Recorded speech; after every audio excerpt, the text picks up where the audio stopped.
সম্প্রতি তালাক সম্পর্কে আপনার একটি স্ট্যাটাস পড়লাম, আমি আমার পরিবার নিয়ে খুবই কষ্টে আছি। স্ত্রী আমাকে বোঝে না, সামান্য অজুহাতে আবার কোনো অজুহাত ছাড়াই আমার সাথে কথা বলা বন্ধ করে দেয়, বিছানা আলাদা করে ফেলে। বেশ কিছুদিন যাবার পর আবার তার ইচ্ছে অনুযায়ী বিছানা একসাথে করে। এই মুহূর্তে আমার কি করা উচিত? আপনার পরামর্শ কামনা করছি। প্রথম কথা হলো যে দাম্পত্য সম্পর্ক যখন খারাপ হয়ে যায় তখন আল্লাহ রাব্বুল আলামিন আমাদেরকে পরস্পরকে নাসিহা করবার নির্দেশ করেছেন। আপনি হয়তো সেটি করেন, আরও কার্যকরভাবে তাকে নাসিহা করবার উদ্যোগ আপনি নেবেন। সেই সাথে আপনার মধ্যে কোনো সমস্যা আছে কিনা সেটি খুঁজে বের করার চেষ্টা করবেন। যদি আপনার সঙ্গীর মধ্যে এরকম কোনো সমস্যা দেখেন যে সমস্যাটা আসলে অস্বাভাবিক, আপনার মনে হয় যে তিনি এক্ষেত্রে আপনার হক নষ্ট করছেন অথবা তিনি ভুল করছেন, তাহলে সেক্ষেত্রে তাকে বোঝানোর জন্য আপনার নিজস্ব উদ্যোগের বাইরেও অন্য লোককে দিয়ে তাকে বোঝাবার চেষ্টা, কাউন্সিলিং করবার চেষ্টা আপনাকে করতে হবে।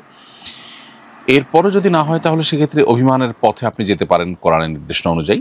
অভিমানের পথে যেও যদি সংশোধন করা না যায় তাহলে তৃতীয় পক্ষকে এখানে এঙ্গেজ করা, তার পরিবার, আপনার পরিবারের যারা বুদ্ধিমান সে সমস্ত বিচক্ষণ মানুষদেরকে এঙ্গেজ করে তাদের মাধ্যমে এটিকে সমাধান করবার চেষ্টা আপনি করতে পারেন। এরকম ধাপে ধাপে আপনাকে চেষ্টা করা উচিত।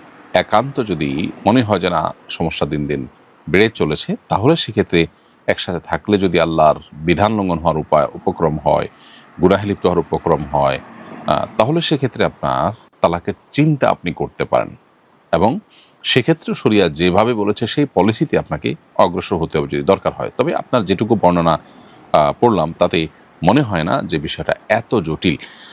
এরকম স্ত্রীকে হ্যান্ডেল করার জন্য কী কী পলিসি আছে, কী কী উপায় আছে, এক্সপার্টরা কী কী পরামর্শ দিয়ে থাকেন সেগুলো আপনি আমলে আনতে পারেন। আমার ধারণা তার মাধ্যমে আপনি ভালো একটা ইনপুট পাবেন। আল্লাহ তাআলা আপনাকে ভালো একটা সমাধানের পথ হয়তো দিবে ইনশাআল্লাহ তাআলা। এরপরে প্রশ্ন হলো, গত পরশু স্বামী স্ত্রী আমরা দুজনেই একসঙ্গে হিন্দু থেকে মুসলমান হয়েছি, আমাদের কি এখন দুজনের আবার নতুন করে বিয়ে করতে হবে?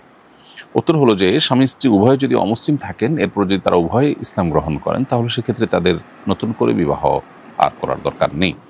সাহাবা ইকরাম রিদওয়ানুল্লাহ তাআলা আজমাইন তারা যখন সবরিবার ইসলাম গ্রহণ করেছেন নবী সাল্লাল্লাহু আলাইহি ওয়াসাল্লামের কাছে, তাদের কারোর বিবাহ নবী সাল্লাল্লাহু আলাইহি ওয়াসাল্লাম দ্বিতীয়বার পড়াননি, অর্থাৎ পূর্বের বিবাহের উপরে তারা বহাল ছিলেন।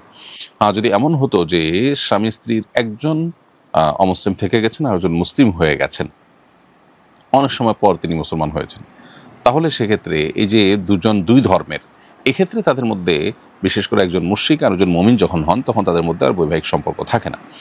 এখানে আপনাদের বিবাহ নবায়ন করবার কোনো প্রয়োজন নেই, কারণ দুজনে একসাথে ইসলাম গ্রহণ করেছেন। শরিয়ার মাসআলা হলো এরকম ক্ষেত্রে আগের বিবাহটাই যথেষ্ট হবে।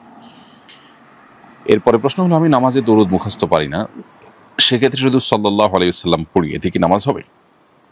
উত্তর হলো, নবী করিম সাল্লাল্লাহু আলাইহি ওয়াসাল্লাম নামাজের মধ্যে আমাদেরকে দরুদ ইব্রাহিম পাঠ করবার নির্দেশনা দিয়েছেন এবং শিখিয়েছেন। সাহাবা ইকরাম সেটি পালন করতেন।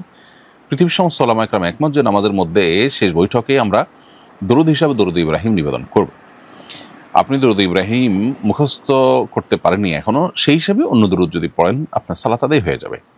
কিন্তু দরুদ ইব্রাহিম মুখস্থ করবার চেষ্টা আপনার করা উচিত।